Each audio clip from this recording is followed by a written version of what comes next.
Glassroom. Sabay lang naman yun.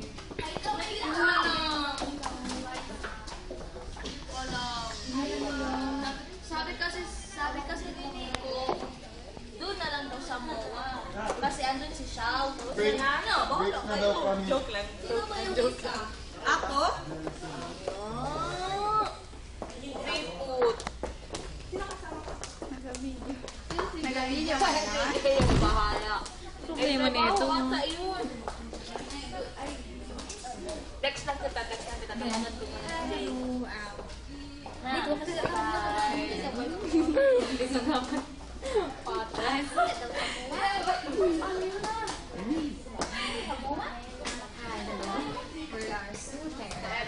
Kakatapos lang po ng interview namin.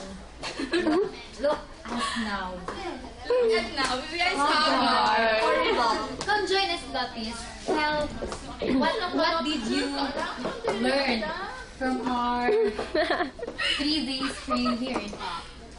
I've learned a lot. Dito? Kaya nga dito para wala iya. I've learned a lot. There's quarrel. Quarrel? What do you mean by quarrel? Specify it. Basta quarrel. Quarrel? Yes. You. What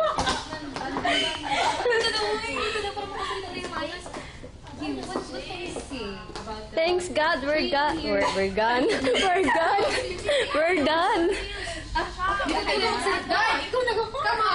come here. Ako reporter. Let's enter this room. Okay. I'll show you something.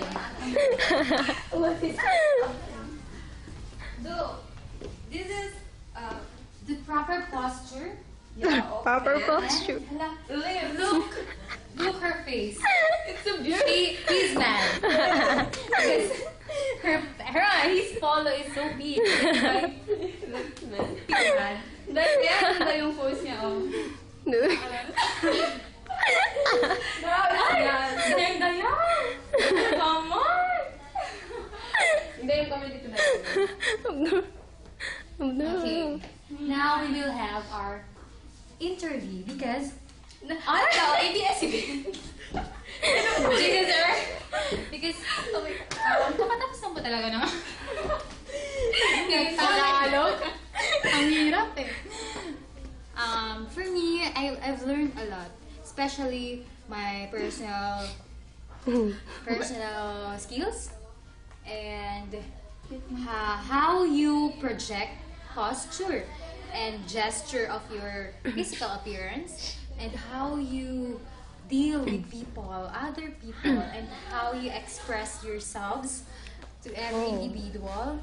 And I've learned that how to jump or to slide in the big balloons. It's you don't know how to jump. Oh, Amazing. Okay, that's so.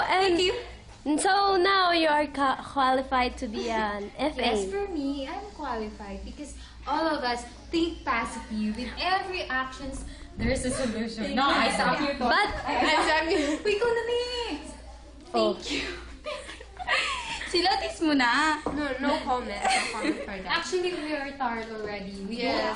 We're so hungry. My English is over. My English is over. Ikaw din. Can you see my wag na. our nose is mostly bleeding? Hello, parang nilalamig man siya. Hello? Iyan mo na. Tingnan natin.